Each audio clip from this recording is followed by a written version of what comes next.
Welcome to the Zaleski Sports Show. I'm your host, Rachel Zaleski, and this is my husband, Jason Zaleski, our sports expert. And today we have a Super Bowl special edition that we're going to bring to you. Woo-hoo! Super Bowl! In the house. And besides, this is a different format than what we usually bring to you. I mean, we always bring to you educational, interesting, and easy to digest sports information for all sports fans. Because sometimes we talk about local, regional, and national sports information using our hands-on demonstration, our visual aids, and statistics. But today is special just for you guys about all of the Super Bowl activities, things that you can do at home, some fun recipes, and then also all of the information Jason wants to talk to you about with his informational sports expertise. Go ahead. And maybe even a prediction later in the show. Ooh. Who knows, right? We'll see if we can squeeze that in. Yeah, all right. So very exciting edition today, the Zaleski Sports Show Super Bowl special. Very excited to bring this to you today. The Super Bowl, as we all know, takes place on Sunday, February 5th. It's at 5:30 p.m. on Fox, so Joe Buck and Troy Aikman will be bringing the game to you along with Aaron Andrews on the sideline. You can find Super Bowl coverage before then on just about any channel. The Animal Planet has the Puppy Bowl and all kinds of other fun stuff go on Super Bowl Sunday. But tune into Fox at 5:30 p.m. for the actual game. So on to the game, right? The game starts like this. Patriots it's the New England Patriots. I should tell everybody who's playing. The New England Patriots and the Atlanta Falcons. New England from the AFC, Atlanta from the NFC. The Patriots are favored by 3 in this game, so take that for what you will, but the Patriots are favored right out of the gate. And the Patriots are led by quarterback Tom Brady. Tom Brady has been on the NFL scene for a number of years now. Been very successful in his career to this point. He has 4 Super Bowl wins already, so he's looking for his 5th Super Bowl, and that is pretty amazing on its own. Against the Atlanta Falcons, who have a high-flying, high-scoring offense this year, and their defense is been improved. They've been a little bit underrated maybe even the past few weeks. So Atlanta is looking to round out their game, but their offense is what you're going to want to watch, folks. They move up and down the field at breakneck speed, passing, running, anything to get that ball moving down the field, and they do it fast and they do it quick. Tom Brady, so a little bit of history coming into the game about these two teams. Tom Brady versus the Falcons in his career, 4-0. He's undefeated against the Atlanta Falcons. So any undeflated balls with that? Well, he may also be overinflated with his statistics too, but that's for a different show. Good point, though, Rachel. He's definitely has some inflation and deflation issues. Go to Google and look that up. You find out all about that. For the season, the Patriots defense is stout. They give up a league best only 15.6 points per game. So they really lean on their defense, and they'll be a big defensive stalwart during the game on Sunday. The Falcons lead the league in offense. 33.8 points per game. So you've got a high-flying offense against a slow-moving, I'm going to stop you defense. It's a great juxtaposition for this game, and we look forward to watching that. I mentioned before, Tom Brady has 4 Super Bowl wins in his career. Matt Ryan, the Falcons quarterback and team leader, also known as Matty Ice. Well, he's looking to put some ice on his finger with his first Super Bowl ring. So we look forward to that and see if we can bring ice to Matty Ice. The Atlanta Falcons on defense, I mentioned their defense has really picked up the pace over the last month and a half or so, and that is led by Vic Beasley. He's the NFL sack leader this year. So from a team that wasn't known for its defense, especially early on, the Falcons will throw on the field the sack leader, and that's the person on the defense who gets after the quarterback and brings him down. So an important piece for the Falcons. A steady leader for the New England Patriots, Coach Bill Belichick, and also some fun things to look up while you folks are on the internet looking at YouTube and after you're done watching our show. You may have heard of Snapchat, one of the apps you can communicate to people with. Coach Belichick was recently asked about that, and he said he didn't have any snap face. So good luck to Bill finding his snap face. But listen, he's a good coach. He knows what he's doing out there. He's got 4 Super Bowl wins of his own, so the Patriots really lean on him to help them.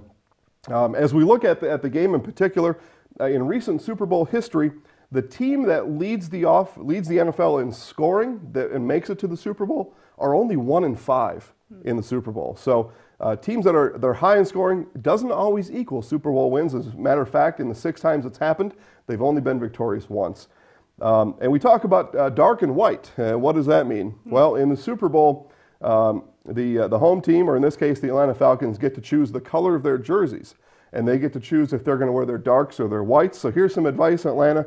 In 11 of the past 12 Super Bowls, the teams with the white jerseys have won. Wow. 11 of the past 12 white. So Atlanta, go white, and you might have a good chance.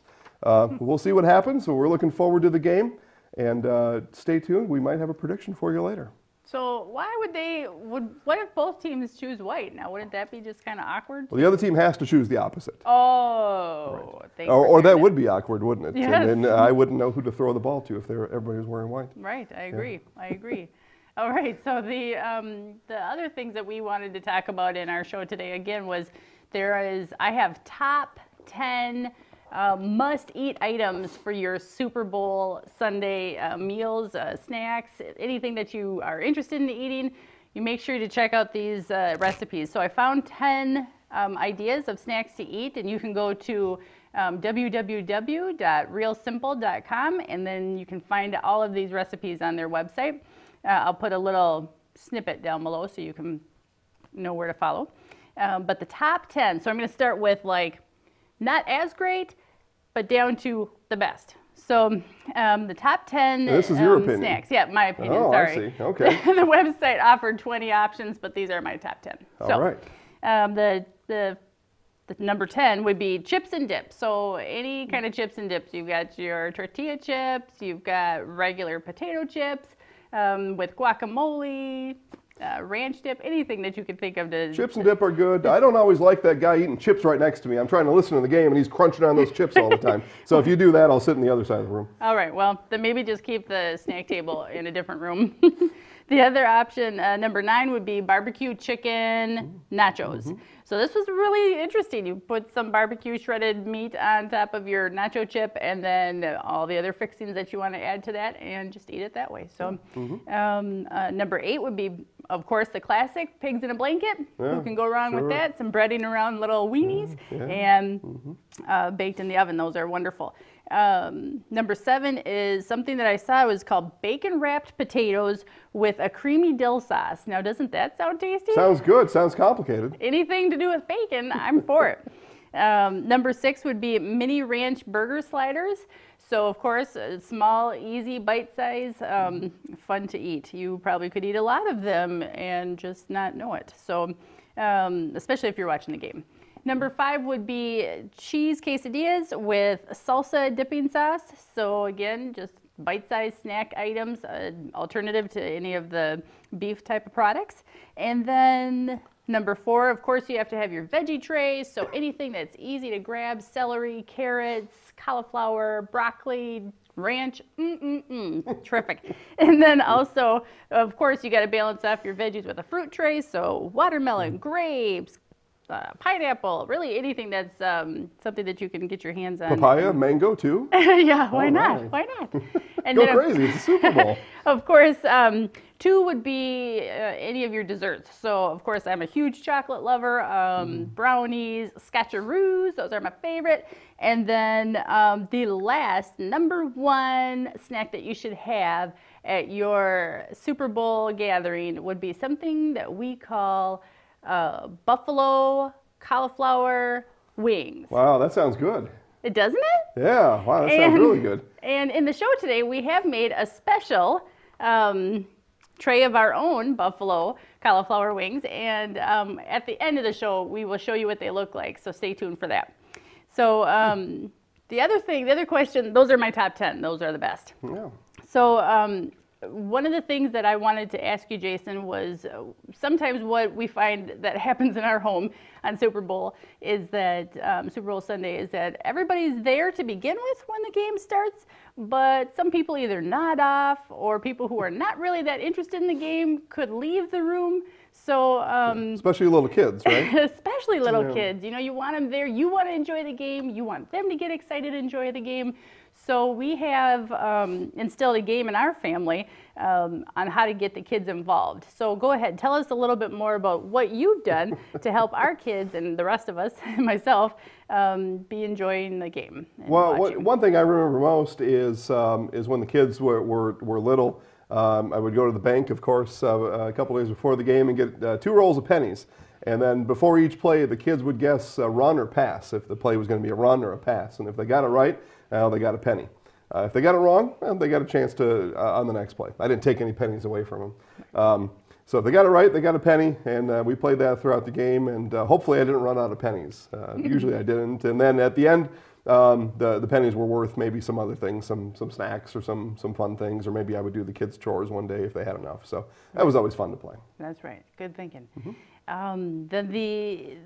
What's fun about that is that you can totally change that up and do other things that the kids would like as they get older. So you can, other things that we've tried in the past is what do we think that the very first Super Bowl commercial is going to be? Is it going to be a beverage? Is it going to be food? Is it going to be a car, computers, whatever, technology?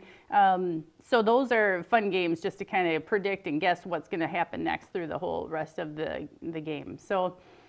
Speaking about Super Bowl commercials, Jason, why is the Super Bowl so infamous, known for all of those commercials? Why is that so important?